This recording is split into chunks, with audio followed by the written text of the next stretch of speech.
النهاردة هنعمل وصفة حلوة قوي، هتاكلي منها مش هتشبعي. ده غير ولادك هخليكي تعمليها على طول. نسمي الله ونصلي على الحبيب وندخل كده نشوف هنعمل ايه. عندي كده صدور من الفراخ متقطعة كده بانيه. تمام كده.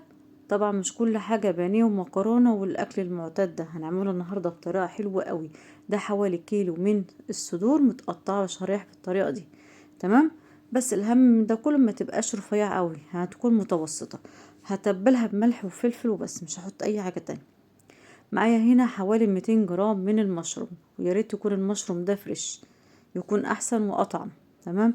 المشروم ما بيتغسلش، بتمسحيه كده بمنديل او بفوطة وبعدين بتقطعيه زي ما انا قطعته كده. تمام.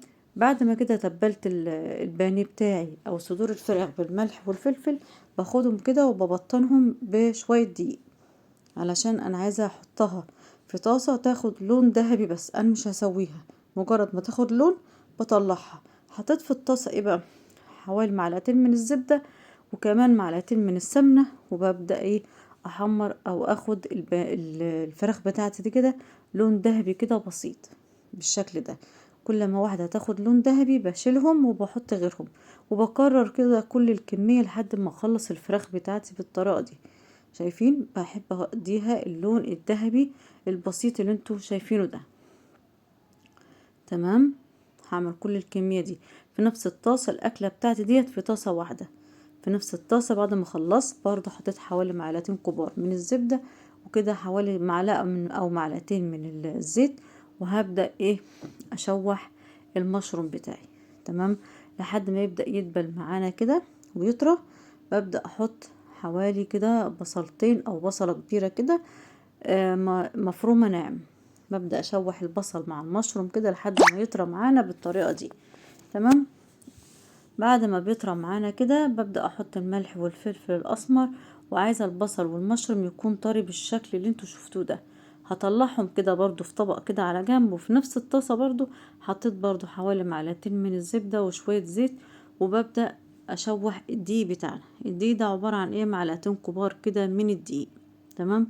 هبدأ اشوحهم كده. انا عايزة الدقيق ياخد لون اصفر بسيط، مش عايزة اشوحه بس، لا انا عايزاه ياخد لون يعني غامق، حاجات بسيطة بالشكل اللي انتوا شفتوه ده. هو دي الدرجة اللي انا عايزاه.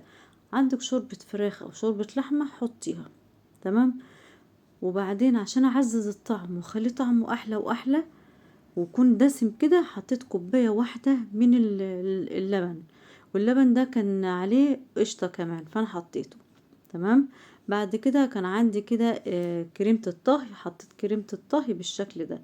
واول ما بدأ الخليط ده يغلي معانا، رحت انا حاطه البصل والمشروم معانا اللي احنا شوحناه. وادي الفراخ بتاعتي برضو اللي انا شوحتها حطيتها. ومجرد بس هتقلب قلبتين تلاتة كده، يعني انا عايزه الفراخ تكمل تسويه لانها ما استوتش. مجرد كده يعني دقيقتين تلاتة كده. بعد ما بتستوي بطلعها كده وبركنها على جنب.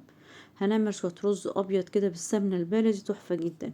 شويه سمنه بلدي، وهشوح الرز البلدي بتاعنا ده، واحط رشة بسيطة جدا من الفلفل عشان مش عايزاه يغمقه. واظبط الملح بتاعي، وهجهز بقى رز عادي زي ما بنعمل.